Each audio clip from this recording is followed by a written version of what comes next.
Bonjour, bienvenue dans Tam Tam, le podcast recrutement qui te fait passer au niveau supérieur. Je m'appelle Léo, je suis entrepreneur et cofondateur du bootcamp T-Shaped Recruiter et je serai ton guide à cette aventure. Je te fais uniquement 2 promesses. Tu vas apprendre avec des épisodes concrets et activables, pas de blabla, pas de pipeau.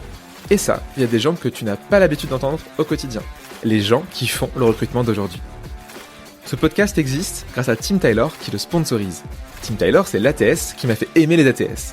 L'outil le plus complet pour recruter plus efficacement en ayant toujours en tête l'expérience candidat et l'expérience utilisateur.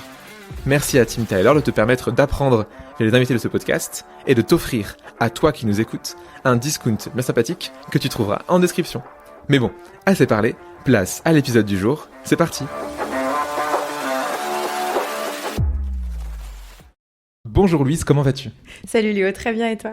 Eh bien écoute, super, je suis ravi d'être avec toi aujourd'hui pour enregistrer ce podcast. On en parle depuis un petit moment et du coup je suis super fier de t'avoir derrière le micro. On va aujourd'hui parler d'un sujet en plus que j'adore, le sujet des hiring managers. Avant du coup qu'on commence, pour les personnes qui ne te connaissent pas, mais y a-t-il des gens qui ne te connaissent pas ? Est-ce que tu peux nous dire en 30 secondes, 1 minute, qui tu es et qu'est-ce que tu fais aujourd'hui ? Merci beaucoup Léo de m'avoir, c'est un vrai plaisir. Je suis très enthousiaste, vous ne pouvez pas le voir, mais je n'arrête pas de sourire, je n'arrête pas de rigoler. Nous sommes dans la même salle avec Léo, donc c'est vraiment un super exercice pour moi. Alors, je m'appelle Louise. Moi, je suis Head of Talent Acquisition chez Geek Guardian. C'est une startup de cybersécurité qui, pour vous la faire courte, fait de la détection de secrets dans le code source. Voilà, en SaaS B2B. Nous vendons aux États-Unis essentiellement. Moi, je suis à la base styliste de formation. Je ne viens pas du tout du monde du recrutement. Je suis un profil hautement non conventionnel pour le recrutement. Et ça fait 3 ans maintenant que je fais ça. Et j'ai commencé chez Geek Guardian. Donc, c'est pour l'instant mon unique expérience sur le recrutement. Je l'ai rejoint la boîte il y a 3 ans en tant que recruteuse individuelle. Et puis petit à petit, on a fait grandir la boîte de 18 personnes à une centaine. Et voilà. Et je suis devenue Head of Talent Acquisition comme ça. Donc tu es arrivé, il y avait 18 personnes et là aujourd'hui c'est 100 personnes. Exactement. Donc du coup tu as fait du plus 80 pendant ce temps-là. Exactement. Trop cool.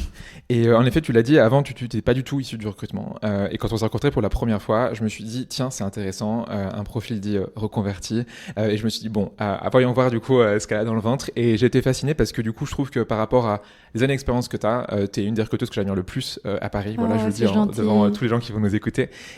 Comment du coup, tu as appris tout ce que tu sais ? Parce que tu n'avais pas d'expérience, tu n'avais pas de formation, tu n'avais rien, tu partais de zéro. Tu t'es dit, tiens, je veux faire du recrutement. Comment tu as appris tout ce que tu sais aujourd'hui ? Le MacGyver du recrutement.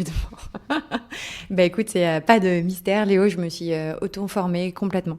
Déjà, j'ai passé énormément de temps à échanger avec mes 2 founders qui sont un CEO et un CTO.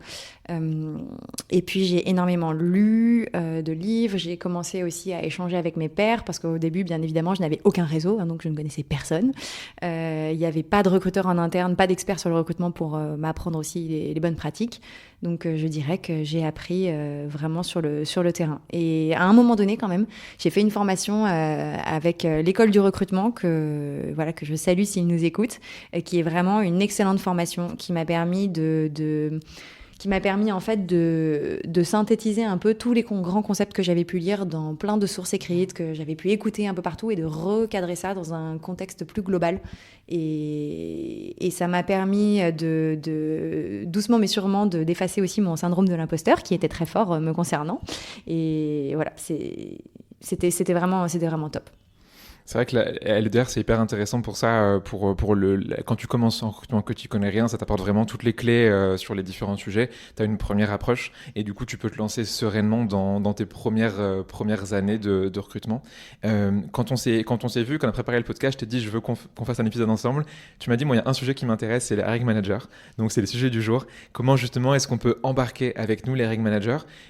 Comment tu t'es rendu compte, toi, quand tu as commencé, que c'était un peu la clé de succès, tu vois, genre l'élément principal qui allait faire ou défaire ton recrutement ?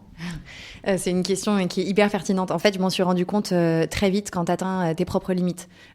Tu peux border bien tes sujets, faire toutes les matrix RACI de la Terre, les meilleurs process aux petits oignons avec les meilleurs outils, etc. Fondamentalement, rien ne passe à l'échelle si tu es tout seul. Et je me suis très vite heurtée à cette limite limites-là. Et puis, le recrutement, c'est toujours un travail qui est collaboratif. En tant que recruteur, on peut pas s'auto-attribuer un succès. Et donc, naturellement, en fait, ça demande tellement de skills de project management que t'es obligé de travailler en collaboration avec des personnes. Et donc, t'as tout intérêt à ce que les choses se fassent le mieux. T'as tout intérêt à ce que les personnes soient acquises à ta cause pour que, naturellement, ils donnent le meilleur d'eux-mêmes et que tu ailles dans la bonne direction. Et je pense que personne n'aime travailler dans un contexte d'adversité totale, ce qui n'a heureusement pas été mon cas. J'ai eu la chance d'avoir des personnes qui étaient de base très sensibles au sujet du recrutement et on apprenait tous en fait ensemble quelque part. On était tous égaux sur ce sujet et donc rapidement tu te rends compte que ça devient vraiment une nécessité quand tu veux faire les choses bien et surtout quand tu veux que ça devienne plus grand que toi et que ça passe à l'échelle. Ok, ouais, t'as besoin d'être entouré et c'est marrant, tu disais que des fois on peut avoir de l'adversité. Je pense que moi, du coup, contrairement à toi, j'ai fait plusieurs entreprises en recrutement et j'en ai eu d'adversités. Je ne nommerai pas les méchants hiring managers aujourd'hui, c'est pas le but, mais je crois qu'on en parlera juste après. Moi, je suis intéressé, j'aime beaucoup les anecdotes, les exemples, ça permet du coup de voir l'application, tu vois, de ce que tu vas nous raconter. Est-ce que tu as des exemples un peu croustillants de gros fails, tu vois, genre d'échecs que tu aurais eu dans tes débuts de relation avec tes hiring managers? Tu peux dire des noms inventés si tu veux. En vrai, quand tu m'as posé la question, j'y ai réfléchi chez moi en interne et j'ai essayé de déterrer, on va dire, les mauvais souvenirs. C'était assez drôle comme exercice. Je me rends compte du chemin parcouru en fait en le faisant. J'ai pas d'anecdote vraiment très croustillante comme ça, mais je me rappelle plutôt de frustration en fait que je ressentais. Ouais. Où parfois j'arrivais avec on va dire un nouveau concept, j'avais un bout de chemin, enfin une idée qui avait fait son bout de chemin dans ma tête et j'avais envie de le porter en réunion et en fait je voyais bien que personne me suivait dans mon délire, que ça n'avait pas du tout la retombée naturelle que je pensais que ça aurait et je me suis rendu compte de la nécessité de devoir soit prouver son point par la donnée, soit en fait partir du principe que c'est pas parce que tu as eu une révélation que tout le monde va avoir la même autour de toi. Bien sûr, quand tu as un désalignement total, tu as des répercussions négatives qui sont nombreuses. On peut imaginer énormément de choses. Par exemple, tu peux traîner perdre du temps sur des process de décision parce que personne n'est aligné sur qu'est-ce qu'on recherche exactement, qu'est-ce qu'on recherche pas, parce que les gens parfois peuvent croire qu'on prend des décisions de façon collégiale et qu'en fait c'est un vote, alors que non, c'est pas du tout un vote. Il y a une personne qui est décidateur final et c'est important de savoir qui c'est, de savoir à quel moment cette personne intervient, pourquoi. Une anecdote, allez si j'ai un souvenir qui me revient, qui est un petit peu gênant. C'était une fois un candidat qui avait été poussé en interne par une personne de chez nous qui avait eu un coup de cœur sur cette personne. Donc voilà, le coup classique du candidat sous-marin qui ne respecte pas le process, qui passe en dessous de toutes les étapes, envers et contre tous les petits warnings qu'on avait eus. Et en fait, cette personne n'était pas du tout en adéquation avec notre culture, mais à tel point que la première fois qu'elle est venue dans nos bureaux, on s'est vraiment demandé qui était cette personne. Qu'est-ce qu'elle faisait là, on s'est même demandé si c'était pas quelqu'un en freelance et qui en fait est resté 2 jours et qui est parti, qui est reparti très très vite parce que manifestement, bien que cette personne soit techniquement qualifiée, elle n'avait pas du tout sa place dans notre environnement et ça c'est vraiment un biais très classique que les personnes peuvent avoir. C'est l'éternel débat entre est-ce qu'on privilégie l'adéquation de notre culture ou est-ce qu'on privilégie la technique, et c'est toujours très facile de tester la technique, du coup on a tendance à se rassurer et à privilégier ça, sauf que l'impact négatif il est instantané. Ouais, et toi, du coup, tu te dis, mince, en fait, vu qu'on n'a pas respecté mon process, peut-être on va pas respecter moi aussi, et du coup, tu as des accords qui se créent, t'es frustré parce que ça s'est passé, il y a plein de choses. Je prends de la distance quand même, cachées. émotionnellement, c'est très important de poser les choses à plat, d'apprendre de ses erreurs, de pas se culpabiliser, jamais shamer les personnes avec lesquelles on travaille. Il y a toujours cette énorme dichotomie entre les méchants hiring managers qui rendent la vie compliquée aux recruteurs. Moi, heureusement, je ne vois pas du tout cette relation comme ça, sinon on pourrait pas prendre plaisir à travailler. Mais... Bien sûr. Et du coup, c'est tout le but justement, et donc tu vas nous expliquer, toi, après ces 3 ans passés du coup là chez Geekorion juste à présent, comment du coup tu fais ça. Quand on préparait du coup ensemble tout ça, on s'est dit en fait il y a l'ordinaire, donc c'est ce que tu fais du coup tous les jours, et du coup après vers la fin de l'épisode on parlera de l'extraordinaire, donc c'est ce que tu as mis en place, mais je ne dis rien, je ne révèle pas la surprise, pour du coup aller encore plus loin, que ça du coup les gens en plus ils écouteront jusqu'au bout, tu vois. Du coup, au quotidien, qu'est-ce que tu fais? Comment ça marche une relation de qualité avec tes hiring managers? Dis-nous tous tes tips pour que les gens aujourd'hui qui font du recrutement et qui se disent mais moi j'arrive pas à être aussi diplomate que Louise, qui puisse l'être. Je sais pas si je suis une personne très diplomate, Léo. Moi, je pense que je suis quelqu'un de base assez cash, qui passe pas par quatre chemins, pardon, pour dire les choses et avoir des résultats rapides. Bon, je me lance. Je dirais que, en fait, il faut absolument qu'il y ait un alignement clair entre tous les interlocuteurs avec lesquels vous allez travailler et vous-même. J'ai essayé de synthétiser mes idées en 5 grands piliers. T'as pris des notes. J'ai pris des notes. Donc là, j'ai mes notes sous les yeux pour être sûre de vous délivrer mon contenu de la meilleure façon possible. Donc déjà, le premier pilier d'alignement, pour moi, il est philosophique. C'est-à-dire que dans des boîtes, on n'a pas tous le même niveau de maturité de boîte. On n'a pas tous la même philosophie concernant le recrutement. Je m'explique. Il y a certaines personnes qui considèrent que les hiring managers doivent être 100% indépendants et doivent pouvoir recruter tout seuls en monopolisant un minimum l'aide des recruteurs. Il y a d'autres organisations dans lesquelles il n'y a pas cette vision et où on dit non, le pôle recrutement doit être le plus puissant possible et donc il doit avoir absolument toutes les personnes, il doit être garant des process de A à Z. Il y a des personnes qui vont être parmi les managers incentivées dans leurs objectifs sur leurs variables sur les recrutements, d'autres pas du tout. Donc je pense que d'une manière générale, c'est important de comprendre dans quel contexte vous êtes tombé, quelle est la vision de la direction, est-ce qu'elle est en accord avec la vôtre, et si c'est pas le cas, ou en tout cas si vous voyez des marges d'amélioration, commencez par les suggérer et essayer d'optimiser l'existant. Je pense que c'est vraiment important d'arriver dans une posture de constater, d'expliciter et d'améliorer. Voilà déjà pour ce premier pilier. Ok, donc tu t'alignes. Comment tu fais cet alignement? C'est quand tu arrives dans une boîte ou même en cours de route, c'est comment tu t'assures que tu es sur la même, que tu parles que tu es la même longueur d'onde, parce que peut-être que toi du coup tu vas attendre quelque chose d'un hiring manager et que lui il attend l'inverse de toi. Et comment tu t'assures que c'est ok? Juste en parlant ou... C'est une excellente question. Alors, dans le cadre où tu prends une nouvelle prise de poste, de toute façon, tu es obligé de faire une petite audit de l'existant. Tu peux pas faire l'économie de ça, donc tu vas forcément arriver un peu comme une blanche colombe, prêcher un petit peu la naïveté, poser beaucoup de questions, shadow des calls, regarder des process, et puis au bout d'un moment donné, venir un peu avec ton analyse, tes bilans de ce qui fonctionne, ce qui fonctionne pas, et à partir de ça, te servir de ces aimants-là, en fait, de l'existant pour suggérer de l'amélioration. Bien évidemment, en start-up, on ne vit pas sans process, c'est impossible. Donc, pour moi, déjà, c'est réexpliciter quel est le scope de responsabilité des recruteurs, quel est le scope de responsabilité des hiring managers, à quel moment ils interviennent dans un process de recrutement, qui est finally accountable du recrutement, c'est-à-dire sur qui on va venir taper sur les doigts pour si jamais un recrutement n'est pas fait, ou au contraire, qui est-ce qu'on va vraiment féliciter si un recrutement est fait. C'est un petit peu caricatural, bien évidemment, comme vision, mais c'est très important de définir le scope de responsabilité de toutes les personnes qui prennent part à un process. Il faut aussi les identifier, c'est-à-dire que dans un process de recrutement, on va dire du haut jusqu'en bas, on va avoir généralement les founders qui vont être les décideurs finaux. Juste en dessous, on va avoir les C-level ou les membres du CODIR, ou en tout cas les head of director, qu'importe le niveau hiérarchique que vous avez en place.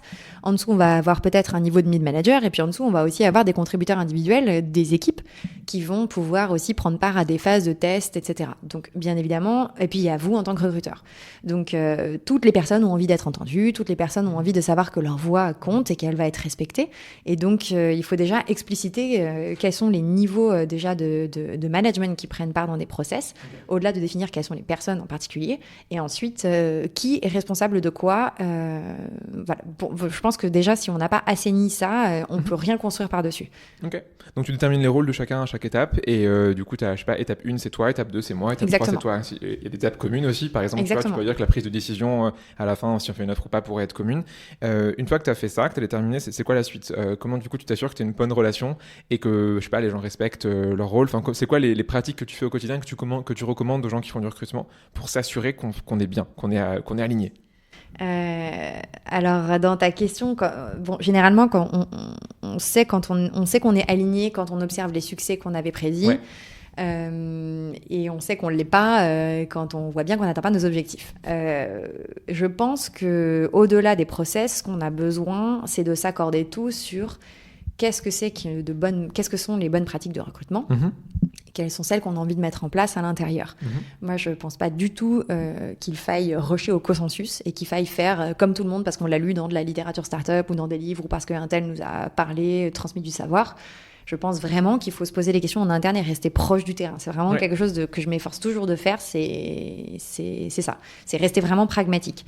Donc je pense que si vous êtes, en tout cas, si c'est dans votre scope de responsabilité de vous assurer que tous ces process fonctionnent bien, vous ne pouvez pas faire à l'économie de transmettre votre savoir. On ne fait pas tous le même métier, on ne peut pas s'improviser recruteur comme ça, c'est fondamentalement un métier. Et donc la première chose à faire, c'est fill the gap, entre guillemets. Ça va être transmettre la connaissance dans les endroits où vous voyez qu'il en manque, pour pouvoir littéralement empower vos managers. Personnellement, je suis convaincue qu'un bon manager, c'est quelqu'un qui sait recruter. Un bon exec, c'est quelqu'un qui sait recruter. Et en fait, quand c'est dans la culture que ça a été transmis, naturellement, vous allez créer des gens qui sont en demande de ce savoir. Ouais. Et ils veulent être meilleurs, en fait. Exactement, ils veulent être meilleurs, exactement. Et puis le savoir, c'est le pouvoir aussi. Ça permet Enfin bref, je digresse un petit peu. Mais donc, on va dire partager ses bonnes pratiques. Partager ses bonnes pratiques, donc ça passe par plusieurs étapes. Ça peut être le sourcing, ça peut être les bonnes pratiques d'entretien, ça peut être comment vous allez pitcher votre boîte aussi. Mine de rien, on a tous une vision différente à travers notre prisme au sein d'une société, que ce soit des départements différents, des rôles différents. C'est important qu'un candidat qui rencontre... je caricature 5 personnes dans un process, il n'ait pas l'impression de parler à 5 boîtes différentes. C'est quand même important qu'on transmet tous, on est tous d'accord sur quelles vont être les missions du poste. Et puis après, quand on rentre dans des problématiques d'entretien structuré, alors là, on est dans un niveau de structuration déjà bien supérieur, mais grosso modo... Pour moi, c'est une clé vraiment, mais de voûte de la relation entre les hiring managers et les recruteurs. C'est quand vous allez décider, en tout cas écrire votre stratégie de test, c'est qui teste quoi et à quel moment. Et en fait, c'est ça votre process. Ça, dès le début, tu le mets en place. Tu fais du coup un kick-off, on appelle comme on veut, une réunion préparatoire, si on veut faire ça en français, que tu fais au début. Et là, du coup, tu alignes justement et les rôles, mais aussi, du coup, tu peux voir, toi, les gars, par exemple, tu peux te rendre compte que les managers sont pas au courant, qu'eux aussi peuvent sourcer, qu'ils sont pas au courant, que, tu vois, genre, ils ont dans leur réseau, par exemple, des gens qui connaissent. Et du coup, toi, ton rôle là-dessus, c'est de leur donner ces bases et du coup, en fait, de les élever justement là-dessus pour que d'eux-mêmes, ils soient proactifs, quoi. Exactement. Le conseil que je pourrais donner, ce serait que vous soyez recruteur ou pas, faites-vous une immense checklist si vous avez peur d'oublier quelque chose et juste de façon vraiment toute bête, vous rayez vos points au fur et à mesure. Et à chaque rôle, tu fais ça du coup. Enfin, dès que tu as ta checklist par rôle et dès que tu ouvres un poste, tu t'assures de faire tout ce que tu dois faire. Oui, et les checklists sont normées. Il y a un kick-off du rôle, savoir qui est le validateur final, qui est l'interlocuteur unique du recruteur. Un recruteur, il va forcément essayer d'aligner et de faire converger des opinions de 5 personnes différentes, mais il peut pas parler à autant de personnes sur plein de postes différents, c'est impossible. Donc, avoir bien un hiring manager qui va être pairé avec un recruteur, je pense que c'est très important, et d'être dans une relation de business partnering. Imaginez que vous avez un consultant en interne qui vous est proposé, c'est génial, leveragez cette relation, quoi. C'est vraiment mon conseil. Ok. Et du coup, quand tu as fait ça, en théorie, tout se passe bien au début. Tu te mets d'accord sur ta première réunion. Comment tu t'assures sur la durée? Admettons un process qui dure 3 mois. Comment tu t'assures que ça marche sur la durée? Ça, c'est la clé. Ça, c'est... En fait, qu'importe la théorie et le niveau de structuration qu'on a envie de mettre en place. Et personnellement, j'ai quelqu'un qui est quand même vachement structuré, que ce soit autant de ma vie perso que de ma vie pro. Bon, ça fait partie de mon ADN. Le faire vivre, c'est autre chose. Tout est dans l'exécution. Donc, on peut avoir les meilleures intentions du monde et complètement se planter dans l'exécution. Donc, la structuration ne nous sauvera pas non plus in fine. Généralement, les kick-offs se passent toujours bien. C'est rare d'avoir des hiring managers qui ont des visions opposées de celles des recruteurs, etc. Globalement, on est tous d'accord sur la belle fiche de poste, le candidat parfait qu'on veut recruter, etc. Et donc, quand on fait ça, en fait, on définit un portrait robot du candidat idéal. Et en fait, on va nourrir quelque part une image fantasmée. Et puis, au bout d'un moment donné, on va rencontrer des personnes et là, on va confronter les fantasmes à la réalité. Et là vont subvenir les questions existentielles. Donc, encore une fois, je caricature, mais ce que j'entends par question existentielle, c'est en fait, c'est normal, les personnes qu'on va rencontrer, on peut pas les faire rentrer à 100% des cases. Donc, elles vont nourrir des réflexions, on va se confronter à un marché qu'on n'avait peut-être pas anticipé, qu'importe notre maturité sur le marché. C'est très rare qu'on arrive d'une façon très binaire, qu'importe le degré de structure et de maturité de votre entretien structuré, à mettre les gens très facilement dans ces cases-là. Et donc, et puis en plus, en startup, tout va très vite. Si votre process dure 3 mois, en 3 mois, il peut se passer énormément de choses dans vos équipes et le brief du poste peut changer. Alors là, encore une fois, c'est un conseil que je donne aux recruteurs de mon équipe, c'est dès que vous sentez le moindre désalignement, vous vraiment sauvegardez votre temps, vous mettez tout en pause, vous arrêtez de faire du sourcing, vous arrêtez de recruter, voilà. Et on se réaligne. Et on refait un autre kick-off. Et en fait, le kick-off, c'est un contrat moral. Et c'est pour ça que c'est hyper important que ce soit ritualisé. Parce que quand on fait les choses, quand on s'envoie 3 messages sur Slack, 4 mails, etc., selon moi, on entrave un peu le niveau de formalité qui va nous permettre d'accéder à ce succès. Et quand on s'est tous mis d'accord sur une fiche et que cette fiche est bien propre, on va pas la signer non plus, mais quelque part on s'est engagé mutuellement et la notion d'engagement elle est très forte dans l'esprit, ce qu'on appelle l'effet de gel en psychologie sociale. Donc quand on s'est engagé, quand on a pris une décision etc., on est plus susceptible de la respecter. En tout cas, si des alignements il y a, c'est pas grave du tout, mais il y a nécessité de réaligner. Et donc dans ces cas-là, pareil, vraiment, je suis très partisane des shameless culture. On va pas se pointer du doigt les uns les autres. Les recruteurs n'ont pas à s'offusquer que le brief change. Les hiring managers n'ont pas à s'offusquer que les recruteurs reviennent avec des questions. C'est normal. Et après, on repart sur un nouveau brief et c'est parti. Généralement, dans un process, on va pas faire ça 5 fois, sinon c'est qu'il y a un problème. Et c'est que le poste peut-être n'a pas lieu d'exister. Et donc concrètement pour faire ça, il y a la communication, c'est hyper important. Mais il y a une différence entre communiquer dans le quotidien, mettre en place des systèmes de petites récurrences, de meetings, etc., versus à un moment donné vraiment refaire une sorte de mini kick-off et de le ritualiser volontairement. Et pour moi, c'est entre guillemets la savante combinaison des deux qui va t'assurer que tout au long de ta relation que tu vas construire avec ces personnes-là, au final, ça va bien se passer et ça va se faire de façon harmonieuse. Ok. Et ça, tu recommandes quoi, toutes les semaines, par exemple, d'avoir un point hebdomadaire ou ça dépend Ça dépend énormément de...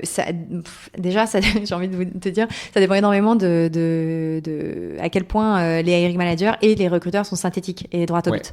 Ça dépend à quel point ils préparent leur réunion. Arriver dans une réunion avec des questions existentielles qu'on n'a pas adressées avant, sur lesquelles on n'a pas écrit un agenda de la réunion avant. A priori, ça va prendre beaucoup plus de temps. L'idée, c'est... Je pense que, en plus, puis ça dépend du type de personne en interne. Prendre 1 heure par semaine du temps d'un exec, c'est beaucoup. Bien sûr. C'est du temps. Par rapport à plein de choses. Voilà, exactement. Il y a plein de facteurs qui vont être pris en compte. Mais je pense que le ritualiser, c'est bien. Moi, je suis très partisane on met en place des rituels et au dernier moment, si on n'a pas d'agenda à la réunion, on le cancelle. Mais au moins, on n'a pas eu cette culpabilité de prendre du temps. La personne, elle sait qu'elle a le temps de l'anticiper, de se dire que dans 30 minutes, elle va s'arrêter pour parler de recrutement. Elle a déjà préparé son rendez-vous en avance, etc. C'est ton parachute, un petit peu que tu as, et du coup, tu t'en sers si tu as besoin sur une semaine, mais si tu as besoin, en effet, tu rends cette demi-heure qui était prise. Exactement. Trop bien, du coup, de dire ça. Donc, en gros, tu as le début qui est hyper pertinent, tu as le milieu, le cours de route, il faut beaucoup que tu communiques, tu te réalignes potentiellement. Et tu as un truc que je trouve qu'on oublie. Je sais pas, du coup, je serais curieux d'avoir ton avis là-dessus, mais on parle d'offboarding pour les salariés. On parle pas d'offboarding souvent sur le recrutement. En gros, on ouvre un job, 2 mois après, tu le closes, tu as réussi à recruter la personne que tu veux, et souvent, pouf, on passe à la suite. Et du coup, est-ce qu'il y a des choses que tu penses que tu conseilles de faire en fin de process avec ton manager? Oui, plusieurs. Ça peut être champagne. Grave. Non, célébrer ses succès, c'est hyper important. Franchement, on s'habitue très vite à une cadence assez importante et ça fait toujours du bien de se féliciter quand on fait les choses bien. Valoriser le hiring manager, valoriser le recruteur, c'est hyper important. Ça peut être juste dropper un petit message sur Slack, un peu comme quand, je sais pas, des sales vont vendre un contrat et que tout le monde s'en réjouit. Pareil, nous, on a recruté quelqu'un, c'est trop bien, on est trop content. Ça permet de créer une émulation, etc. Et puis aussi, le pouvoir de faire ça, c'est que quand tu le fais de façon répétée, tu renvoies une image de ton département qui, du coup, devient très valorisante. Tu dis waouh, t'as un effet. En fait, l'effet de répétition entraîne une perception comment je pourrais dire ça, enfin vraiment d'efficacité et de performance en fait. Les gens voient ton boulot aussi, tu vois. Et exactement. Souvent, c'est ce qu'on appelle la différence entre le savoir-faire et le faire savoir. Si tu fais pas assez de faire savoir, ça marchera exactement. jamais. Et donc là, du coup, tu montes, moi, département recrutement, regardez ce que j'ai fait. Oui. Et ce que tu dis, le comparaison avec les sales est hyper intéressant. Je me souviens, nous chez Choco, on avait un gong, tu as plein de startups oui, des gongs sûr. à chaque fois. Et du coup, au début, c'était que les sales. Et moi, je me suis dit, pourquoi en fait, nous, on fait pas ça aussi en tant que recruteur et recruteuse quand on sait des deals. Et en fait, on était content, tu vois, parce que du coup, on avait le même degré d'excitation que les clients qui closaient. Et tu as autant d'impact quand tu penses, quand tu recrutes quelqu'un, potentiellement l'impact de cette personne qui sera sur le long terme est aussi fort que du coup de négocier un deal. Mais c'est sûr. Donc tu célèbres ça. Est-ce que du coup aussi il y a un moment qui te sert pour réaligner à la fin et te dire ok, viens, on fait le point, on fait le bilan sur ce qui s'est passé, un peu comme tu vois une sorte de review, comme quand tu es dans la tech, tu fais des reviews à la fin de tes sprints que tu vas pouvoir faire. Est-ce que tu fais la même chose en mode qu'est-ce qui s'est passé en bien, en pas bien? Alors honnêtement, Léo, je ne le fais pas, mais je suis vraiment mauvaise élève là-dessus. C'est une des récentes discussions qui m'a un peu ouvert les yeux aussi par rapport à ça. Et oui, je pense que faire un peu un retour d'expérience, c'est important. Et je pense qu'on pourrait, mais pour moi, le faire en bout de cycle implique que tu as forcément défini des critères en début de cycle et que tu vas confronter en fait les objectifs que tu t'étais fixés face à ce que tu as effectivement réussi à faire. Donc généralement, je pense que ça peut passer par quelques KPI à designer ou même une note purement discrétionnaire sur de 1 à 10 la qualité du process qu'on a vécu l'un et l'autre, que le candidat a vécu. Enfin, on peut faire rentrer en fait énormément de notions. Ça spoil un petit peu de toute façon ce que j'allais encore dire après par rapport à ça. Mais je suis pas sûre qu'il faille alors ça dépend encore une fois du rythme de recrutement, mais je suis pas sûre qu'il faille le faire à la fin de chaque process. Je pense qu'au début, quand vous créez une relation avec un hiring manager, vous savez que ça va devenir un interlocuteur long terme, vous avez intérêt à le faire parce que vous avez intérêt à planter les graines d'une belle relation qui va mûrir plus tard. Mais encore une fois, si dans votre organisation, je sais pas, vous êtes recruteur généraliste et vous avez intérêt pour votre curiosité, ou même juste simplement la culture fonctionne comme ça, de switcher systématiquement, peut-être qu'il faudra le faire systématiquement, mais on peut le faire aussi une fois par quarter, on peut le faire, enfin, il y a plein de façons de faire, mais oui, je pense qu'analyser, je pense que, et puis on peut aussi analyser la qualité du recrutement après, pendant la période d'essai. Est-ce que le hiring manager est vraiment satisfait ou non du recrutement qu'il a fait? Pourquoi? Qu'est-ce qu'il aurait pu anticiper faire différemment, anticiper, etc.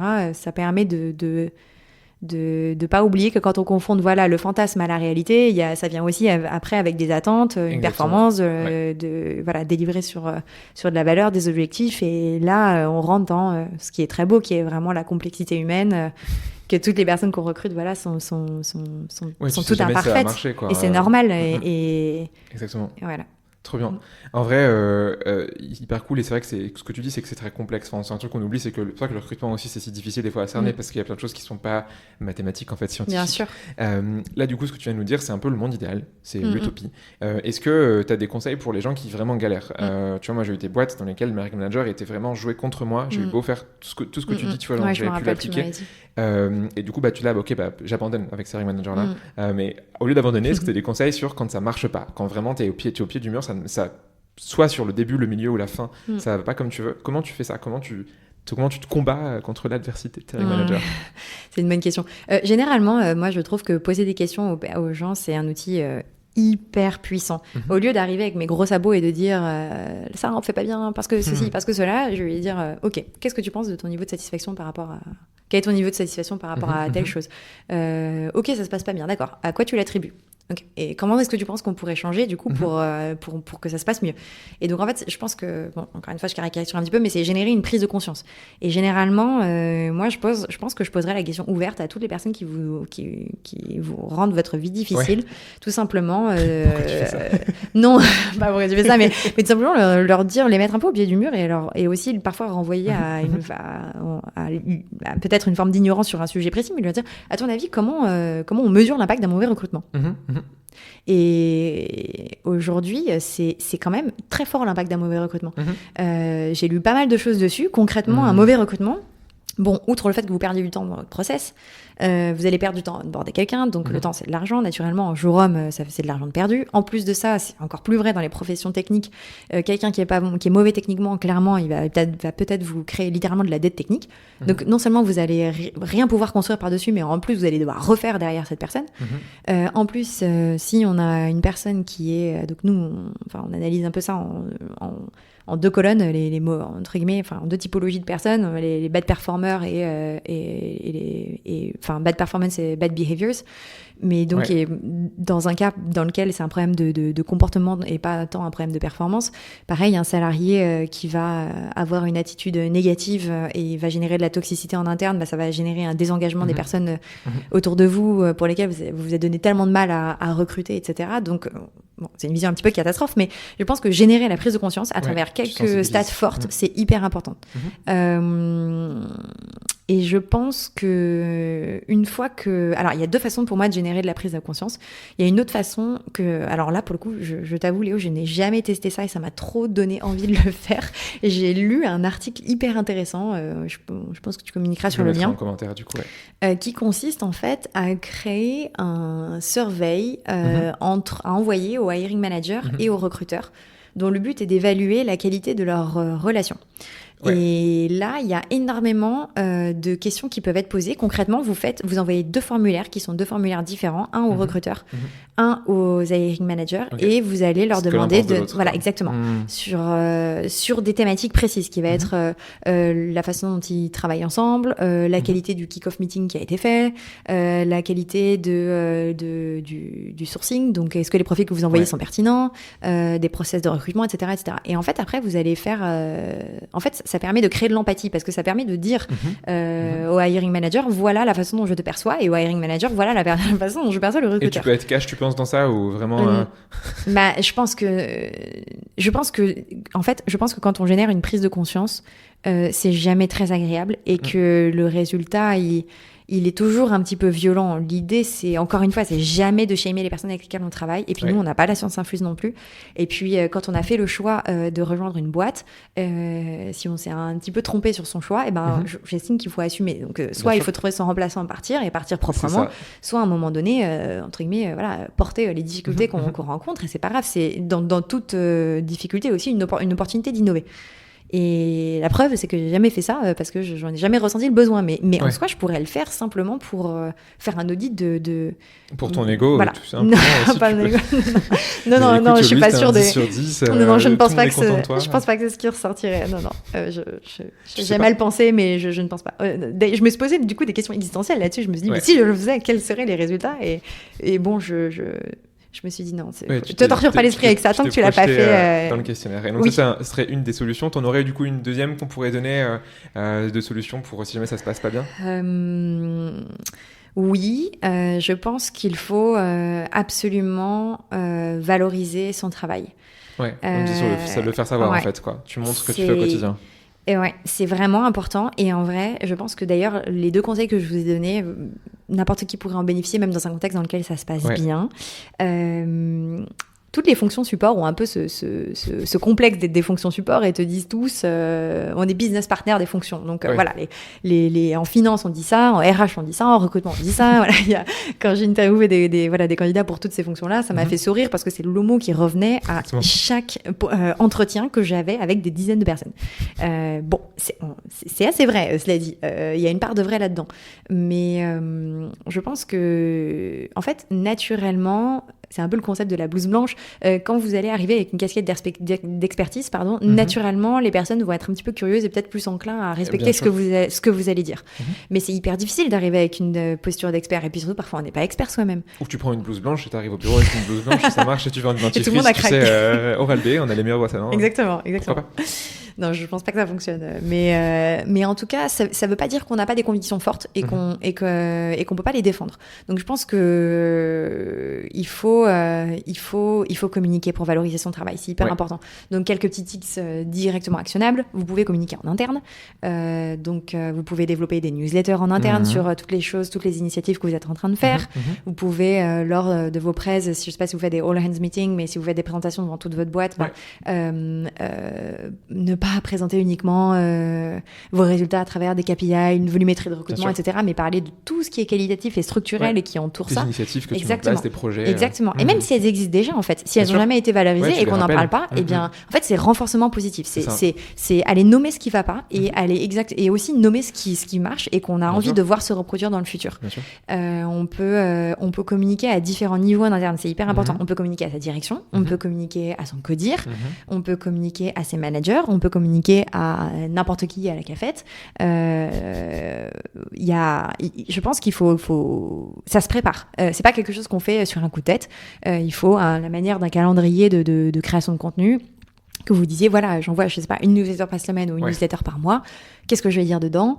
Là, j'ai un sujet important qui, je sais que quand il sera bien attaqué, je vais en voir voilà, les leviers positifs, mais j'ai pas de relation de hiérarchie directe avec mes managers. Donc, la vérité, c'est que je compte aussi sur leurs propres managers pour leur dire qu'ils doivent aussi, quelque part, faire preuve d'écoute et travailler main dans la main avec nous. Donc, si on n'arrive pas à convaincre nos interlocuteurs directs, remonter l'étage du dessus et aller taper à la porte des personnes au-dessus et leur dire, voilà, je me sens pas suffisamment défendue dans la culture, j'ai besoin que certains messages passent, je n'ai pas de relation de hiérarchie directe avec ces personnes, j'ai aucune légitimité à le faire, donc à part partager des bonnes pratiques et essayer de mettre en place des choses, fondamentalement, si entre guillemets la mayonnaise prend pas, je vais pas en récolter les fruits. Et donc, essayer de convaincre aussi d'autres personnes, je pense que c'est important. Ensuite, il n'y a pas de surcommunication là-dessus. Enfin, tu vois, souvent, on a cette peur de trop en dire. Et je pense que c'est... Ça dépend. On dit pas assez. Alors, ça dépend. Alors, si tous les jours, tous les matins, c'est peut-être trop. Je pense que alors ça, c'est un truc que j'ai énormément entendu dans le confinement, quand dans des podcasts aussi, le conseil tout le temps, c'était over-communicate pour vous assurer de l'alignement, etc. Je pense pas que ce soit le meilleur conseil. Je pense que soigner sa communication, c'est très important. Mieux vaut communiquer. Pour moi, c'est plutôt less is more. Communiquer... en fait, il faut multiplier les canaux de communication parce que tout le monde ne consomme pas le contenu de la même façon. C'est vraiment une règle marketing de base. Donc du Slack, de la newsletter, dans les couloirs, comme tu disais, à la cafette. Il y a des gens qui ont besoin de présentiel en, fait, en termes d'infos. Il y en a qui ont besoin de visuel aussi. Exactement. Vous pouvez communiquer. Voilà, même de l'audio, tu vois, t'as des gens maintenant qui font des podcasts d'entreprise. Exactement. Où ils font passer des notes vocales qu'ils envoient. Ou même des photos. Vous êtes présent à des événements, etc. Dites-le. Tout le monde a envie de le savoir. Trop bien. Ouais, tu as plein de manières de communiquer. En effet, plus tu fais ça, plus tu valorises, plus les gens te perçoivent comme des experts, plus du coup tu as un cercle vertueux qui se met Et en encore place. une fois, la répétition, ça prend du temps. Mais au bout d'un moment donné, on s'habitue du coup à voir de vos nouvelles et du coup, on se réjouit pour vous. Si si moi je te partage pas une bonne nouvelle, tu vas pas être content pour moi, Léo. Tu vas même pas savoir que ça existe dans ma vie et du coup, naturellement, moi qui ai envie de susciter la curiosité et l'enthousiasme, si j'en parle pas, rien ne peut se produire. En plus, on a trop de contenu aujourd'hui au quotidien. On est stimulé dans tous les sens. Les téléphones que tu passes une heure sans regarder le téléphone, tu as 40 000 notifications dans tous les sens, des messages, des trucs, des nouvelles et autres. Donc c'est assez compliqué. Donc une des manières, c'est ça. Et du coup, l'autre manière, et je serais curieux en quelques minutes que tu m'en parles, c'est du coup, tu t'es dit, je vais aller plus loin et je vais former un peu de manière globale et de manière large tout le monde. Du coup, tu as créé du coup, ce que tu as appelé la Talent Acquisition Academy. C'est le terme que tu as employé, la TAA, Talent Acquisition Academy. Du coup, juste en quelques minutes, quelques mots, pourquoi tu as fait ça ?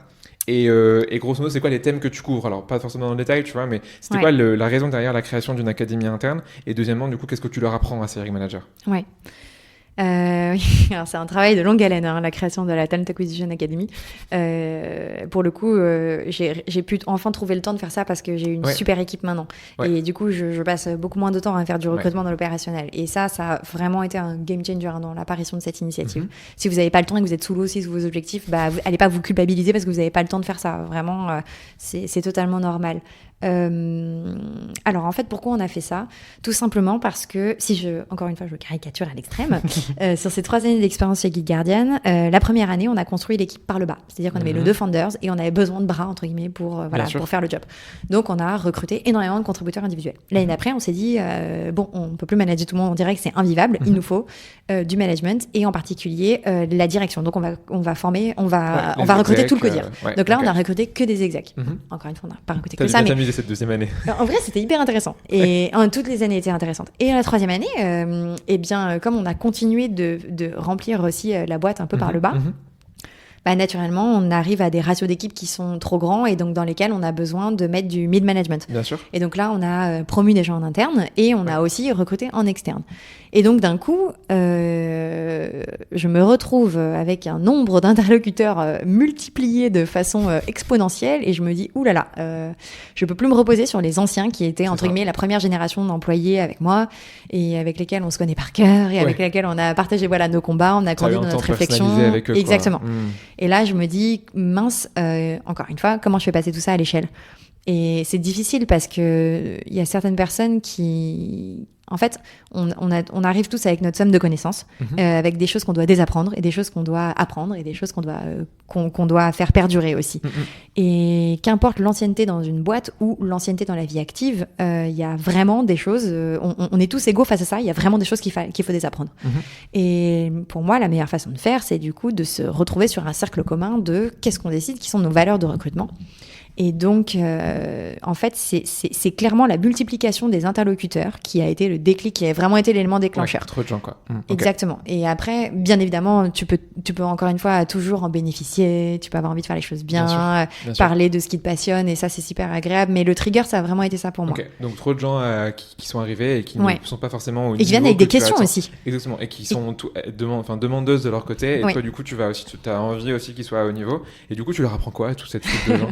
Généralement, en fait, au début, ça a commencé par des questions. Ça s'est pas fait tout de suite. En fait, je me suis rendu compte que la façon dont leurs objectifs leur étaient communiqués était assez rapide. Et en fait, je me dis, ah oui, donc en fait, ils arrivent avec la pression de il faut que je recrute pour mon équipe. Et du coup, tout le monde arrive avec des questions. Et je vois bien que d'un coup, il y a une espèce enfin, tu sens un peu que les choses commencent à te dépasser et te dire, oula, mais on n'a jamais fait ça comme ça. Mais pourquoi tu me poses ces questions? C'est étrange, ça n'a pas lieu d'être.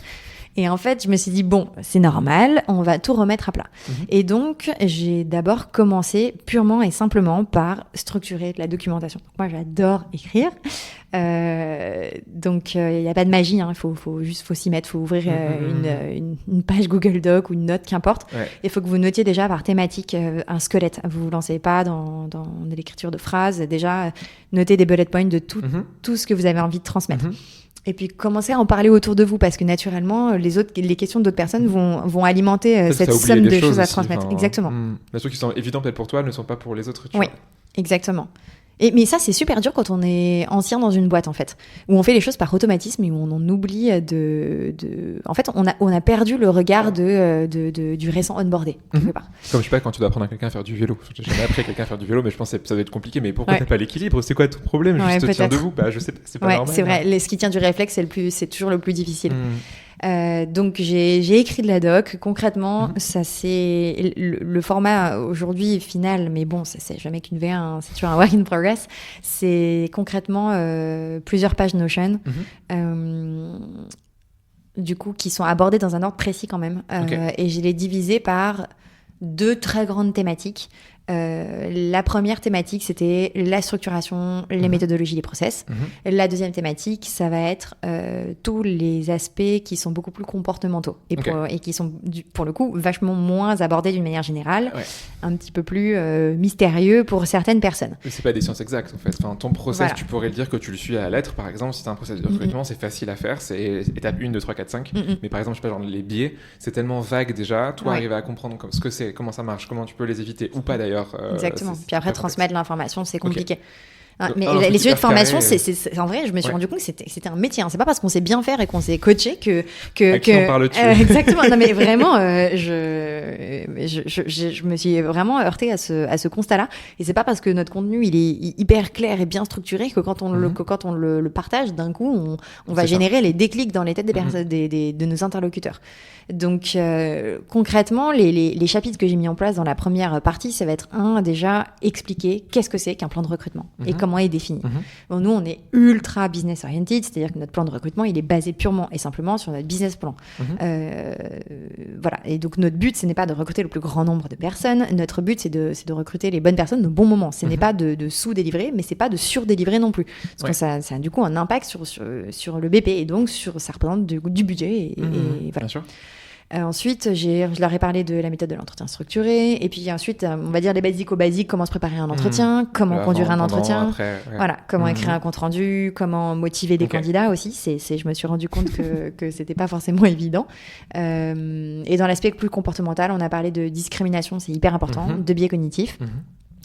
et ensuite de reconnaître, de faire, en fait, de transmettre un peu la connaissance aux managers qui généralement sont très forts pour tester ce qu'ils savent faire, c'est-à-dire leur métier, donc connaissance métier, connaissance technique, mais de leur transmettre aussi une grande sensibilité sur reconnaître des comportements qui sont non désirés, des comportements qui sont désirés.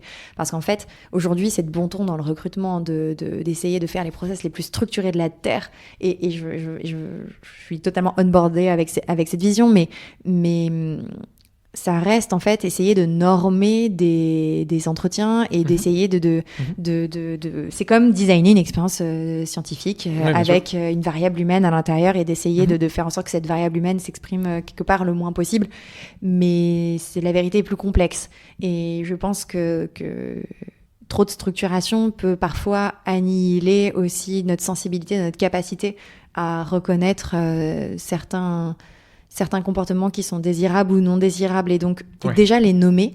Je me rappelle qu'on a eu cette discussion tous les deux, mais si tu vois un chat dans la rue mais que tu n'as pas appris le mot chat, tu n'es pas capable d'associer que c'est un concept, et donc du coup tu vas voir cette chose passer, tu vas reconnaître sa forme, mais tu vas pas être capable de l'associer à un concept mental. Par contre, si à partir du moment où je t'apprends le mot chat et je t'apprends à l'écrire, à partir du moment où tu vas avoir un chat, tu ne pourras plus jamais t'empêcher de penser à travers ce concept. Et c'est hyper puissant. Donc je pense que déjà nommer les choses, et ça contribue à mieux les conceptualiser, mieux les appréhender, et donc mieux les reconnaître. Est-ce qu'il y a un bon et un mauvais comportement du coup chez des candidats? Et là, pour le coup, c'est vraiment dans la responsabilité des recruteurs de faire ce premier filtre, mais de toute façon, c'est notre responsabilité pendant le process de recrutement. Mais si jamais c'était mal fait, la personne que ça impacterait le plus, in fine, c'est le manager. Nous, on ne va pas travailler avec cette personne, il n'y a aucun problème. Pour l'aider au final à ça. Et bien en plus, sûr. C'est toi qui es garante en tant que recruteur-recruteuse de l'harmonisation justement des candidats. Parce qu'eux, ils vont voir via le prisme potentiellement compétences principalement. Exactement. Toi, tu vois le prisme culture. Et du coup, tu sais par rapport à ta boîte ce qui est bien et ce qui n'est pas bien. En plus, du coup, tu as parlé de chat, donc moi, du coup, tu m'as convaincu, peu importe ce que tu diras par la suite. D'accord. Tu es plus une cat person? Non, moi, une dog person. Enfin, moi, j'aime tous les animaux, en vrai. Je pourrais vivre dans une réserve africaine, que je serais très heureuse. Donc... Très bien, tu crées un refuge. Écoute, en vrai, hyper bien cette académie, et je serais curieux d'avoir ton retour plusieurs semaines, mois après, sur est-ce que ça a marché, est-ce que les gens sont contents, est-ce qu'ils en disent. Il faut faire vivre ça dans le temps, hein, toujours pareil, il n'y a pas de secret, c'est un work in progress. Je n'ai fait que la première session, j'ai pas encore fait la deuxième, et j'ai des feedbacks déjà intéressants, mais bon, je pense que faut le voir comme une forme de kick-off. Il faut prendre l'habitude de les renvoyer souvent vers ce contenu-là. Il faut que le contenu soit digeste, il faut pas qu'il soit trop verbeux, il faut qu'il soit droit au but, que ce soit vraiment comme un manuel d'utilisation pratico-pratique. Voilà, pas noyer les gens sous la doc juste parce que ça nous a fait plaisir de valoriser notre savoir. Ça, c'est vraiment pas possible de faire ça. Écoute, tu nous donnes rendez-vous dans quelques mois et tu nous diras du coup si ça a marché. Je te propose du coup de conclure notre épisode qui a été garni de plein de choses. C'était trop bien de t'écouter livrer tous tes conseils sur du coup ton vécu après du coup 3 ans à faire plein de choses dans ta boîte. Merci, Léo. 3 questions qu'on pose à chaque personne. Je te les ai envoyées en amont pour que ce soit des surprises. La première, quelqu'un qui nous écoute aujourd'hui, qui est recruteur ou recruteuse, c'est quoi le conseil que tu donnes pour cette personne? Alors là, c'est mon prisme startup qui parle, mais c'est rester pragmatique. Vraiment, c'est super important. Qu'importe la théorie, qu'importe les beaux livres que vous allez lire, les experts que vous allez écouter, etc., etc., etc. Il y a un moment donné où, si vous voulez avoir des résultats, il faut que vous restiez vraiment focalisé sur le terrain. Ça n'empêche pas d'avoir une vision high level qui soit stratégique, qui soit importante, mais ça doit vraiment servir.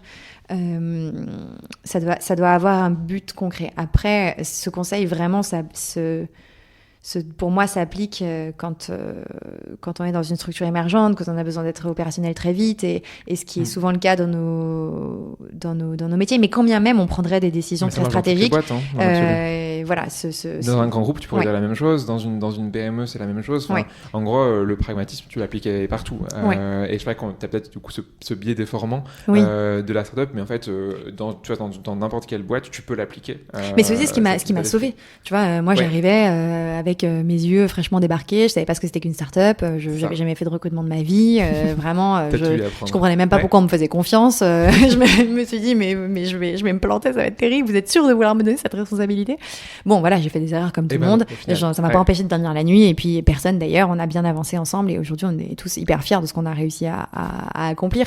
Mais ce qui m'a toujours sauvé, c'est mon bon sens. C'est de me dire pourquoi on fait les choses. Et pas d'une autre façon. Bon sens. Ouais, mais c'est vraiment super important. Dans tout ce qu'on fait, même dans la vie en général, c'est un peu ma philosophie. C'est pas faire parce qu'on nous demande de faire, parce qu'on pense que c'est bien, parce que c'est joli sur papier. Non, vraiment, garder son bon sens, je pense que ça me permet de nous sauver de toutes les mauvaises situations, en fait, quelque part. Ou de tous les obstacles qui nous arrivent devant nous. C'est une belle leçon de vie. Deuxième du coup, question de conclusion. Admettons, demain, je te le souhaite pas, tu échoues sur une île déserte. Ouais. On te donne 2 objets. Première chose, c'est un tam-tam pour faire de la musique et du coup te dire, ok, c'est quoi ma vie sur une île déserte. Deuxième chose, c'est peut-être que tu veux un contenu recrutement, un podcast, un livre, une personne, potentiellement, si tu veux, qui va te parler de recrutement sur cette île déserte. Tu prends qui ou quoi comme contenu? Alors écoute, en lisant cette question, je me suis dit, mais pourquoi j'aurais besoin d'une telle chose toute seule sur une île déserte avec mon tam-tam? C'est pour le côté concept. D'accord, c'est pour le côté concept. En vrai, c'est hyper dur. Je pense que c'est la question la plus dure que tu aurais pu me poser. Ce à quoi j'ai commencé par répondre Google. Voilà. Tu prends Google. Une connexion Internet, quoi, en fait. C'est qu'il te faut. Tu as ton téléphone avec la 4G et tu peux aller sur Google. Exactement. Et en fait, j'ai pas lu aujourd'hui un seul livre ou un seul podcast ou un seul contenu qui m'a permis de m'aider sur toute cette somme de connaissances que je devais maîtriser. Et c'est vraiment difficile. Le plus complet que j'ai lu à ce jour, mais je sais que bon, c'est pas un aboutissement en soi, c'est Full Stack Recruiter qui est vraiment une bible. Ouais, bien sûr. Sur le sourcing, beaucoup, c'est très relatif. Bon, sur aussi d'autres sujets, mais c'est vrai mais il parle aussi il reparle un peu aussi de l'historique du recrutement, de la relation avec des managers. Enfin, c'est vraiment un livre de chevet que j'ai tout le temps. Voilà, mais bon, c'est vraiment difficile comme question. Et aussi, je t'ai écrit aussi bon, je triche un peu, j'en suis à 3, mais je dirais sinon le blog de l'école du recrutement. Donc là, je vous fais un deuxième dédicace, mais qui... Il y a plein de contenu dedans, ouais. Attends, mais il y a plus de 45 pages de contenu. C'est énorme. Et du coup, c'est ce qui est c'est fourni, c'est qualitatif, c'est vaste. Donc, en fait, je capitaliserais je prendrais pas un livre spécialisé. Je prendrais le livre le plus complet que je pourrais trouver. En tout cas, la source de connaissances la plus complète. Ok, écoute, très bien. Et dernière petite question. Oui. C'est le balance ton tam-tam. Est-ce que tu aurais des personnes qui... tu vois, dans ton entourage où tu te dis cette personne-là est dingue, fait des trucs de fou sur le recrutement et elle mérite d'être encore plus mise en avant. Est-ce que tu aurais une personne à me recommander? Ouais, alors bon, c'est quelqu'un qui est déjà très connu dans la communauté des recruteurs. Des gens connus. Bah tant pis. Alors, je fais contre les règles. C'est Pierre-André Fortin qui m'a énormément impressionnée. C'est vraiment une brute en sourcing.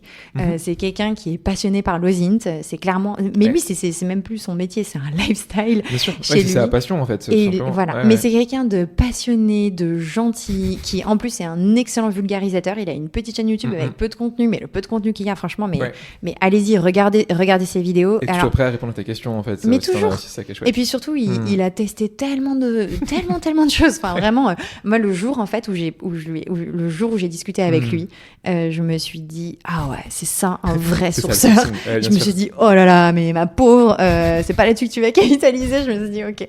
Non mais en vrai c'est une vraie leçon d'humilité et en plus quelqu'un de super humble, d'assez amusant, qui vulgarise bien et il mérite vraiment d'être écouté et voilà. Bon, écoute Pierre-André, il va avoir les oreilles qui sifflent là. J'espère que tu vas être content de cette belle dédicace. Belle dédicace. On est du coup à la fin de cet épisode. Merci du coup Louise pour ton temps. Est-ce que tu as une phrase de fin à dire La grosse pression. Ou rien du tout. Ça peut être merci beaucoup, au revoir. Non, mais te remercier parce que c'est le deuxième podcast que j'enregistre. Pour le premier, c'était vraiment mon crash test. J'étais pas la plus à l'aise et là, c'est vraiment un plaisir de faire ça. En plus en physique. Léo est en face de moi. Voilà, exactement. Oui, vous pouvez pas nous voir, mais on a un casque et un micro et c'est génial. J'ai l'impression d'être au karaoké. C'est de base, c'est amusant et ça me fait plaisir. C'est un format que j'adore en plus, donc vraiment, je te remercie beaucoup. C'est très flatteur, tu sais, de pouvoir prendre la parole et d'avoir une certaine forme de reconnaissance par rapport à ces connaissances. voilà, j'y suis très sensible, ayant encore mon petit syndrome de l'imposteur. T'inquiète pas loin. On l'a tous, on l'a toutes et on peut le mettre de côté des fois. Là, du coup, tu vois, tu l'as mis de côté pendant ce temps-là. J'ai pas senti ce syndrome-là. C'est vrai, tu échange. as réussi ça. Et ben merci du coup, Bravo. en tout cas à toi pour cet échange. J'ai appris plein de trucs et j'espère que les gens qui vont nous écouter vont se dire waouh, je veux être comme Louise demain. Non, ne vous dites surtout pas ça. Et mettre Cultivez en place, vos différences. et mettre en place ce que tu as pu mettre en place. Et oui, en effet, et adapter surtout à leur entreprise. Bien sûr. Merci pour ton temps. Merci Léo. Et bah du coup, bonne journée à tout le monde. Merci d'avoir écouté. Oui, à bientôt, au revoir. À bientôt. Et c'est déjà la fin. Merci d'avoir écouté jusqu'au bout. Si tu es encore là, c'est que ce podcast t'a apporté de la valeur. Si tu veux aider encore plus de recruteurs et de recruteuses à apprendre via ce podcast, tu peux faire 3 choses. La plus simple, tu en parles autour de toi. Hey Myriam, j'ai écouté ce podcast-là, Tam Tam, vraiment bien, je te le recommande. Numéro 2, tu peux aller noter 5 étoiles sur Spotify ou Apple Podcast avec un gentil commentaire en prime. Ça me fera chaud au cœur. Numéro 3, le top du top. Tu en parles sur LinkedIn. Imagine la joie de l'invité du jour en découvrant que ce qu'il ou elle a dit a été apprécié par quelqu'un d'autre. Du love gratuit quoi. Bon, tu sais du coup ce qu'il te reste à faire. Je te dis à très vite pour un nouvel épisode de Tam Tam.